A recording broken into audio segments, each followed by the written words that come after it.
नमस्कार शेतकरी बांधवांनो, आपण ऐकत आहात कृषी क्रांती पॉडकास्ट. मी मुक्ता.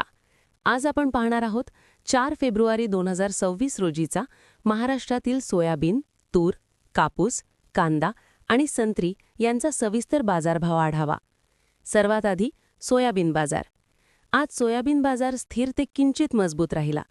बहुतांश बाजारात दर 5,300 ते 5,600 रुपयांदरम्यान दिसले. दर्जेदार पिवळ्या सोयाबीनला काही ठिकाणी 5,700 रुपयांपेक्षा जास्त भाव मिळाला आहे. पुढील काही दिवस दर फार वाढण्याची शक्यता कमी असली तरी चांगल्या प्रतीच्या मालाला फायदा होऊ शकतो. तूर बाजार. तूर उत्पादकांसाठी आजचा दिवस खूपच दिलासादायक आहे. लाल व पांढऱ्या तुरीचे दर 7,500 ते 8,500 रुपयांदरम्यान मजबूत राहिले. अमरावती, अकोला, नागपूर परिसरात डाळ मिल्सची मागणी कायम असल्यामुळे तूर बाजारात सध्या सकारात्मक वातावरण आहे. कापूस बाजार.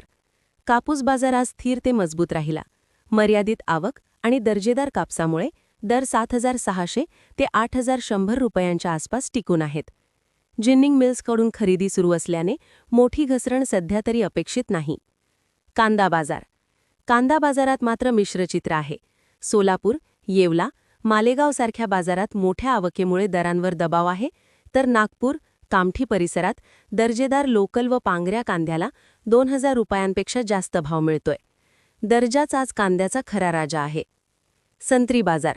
संत्री बाजारात आज दर्जानुसार मोठा फरक दिसतोय. नागपूरचा नंबर 1 दर्जाचा संत्रा मुंबईसारख्या मोठ्या बाजारात 6,000 रुपयांपेक्षा जास्त दराने विकला जात आहे. मात्र कमी दर्जाच्या संत्र्याला दर मर्यादित मिळतायत. शेतकऱ्यांसाठी थोडक्यात सल्ला: दर्जेदार व कोरडा मालच बाजारात आणा. एकाच दिवशी सगळा माल विकण्याची घाई करू नका आणि शक्य असल्यास वेगवेगळ्या बाजारांचे दर तुलना करा. इतर सर्व पिकांचे व सर्व बाजार समितीचे बाजारभाव पाहण्यासाठी कृषीक्रांती.com वेबसाईटला भेट द्या किंवा कृषीक्रांती ॲप डाउनलोड करा. रोजच्या रोज संध्याकाळी 6 वाजता रोजच्या रोज ताजे बाजारभाव इथे पाहायला मिळतात. रामकृष्ण हरी.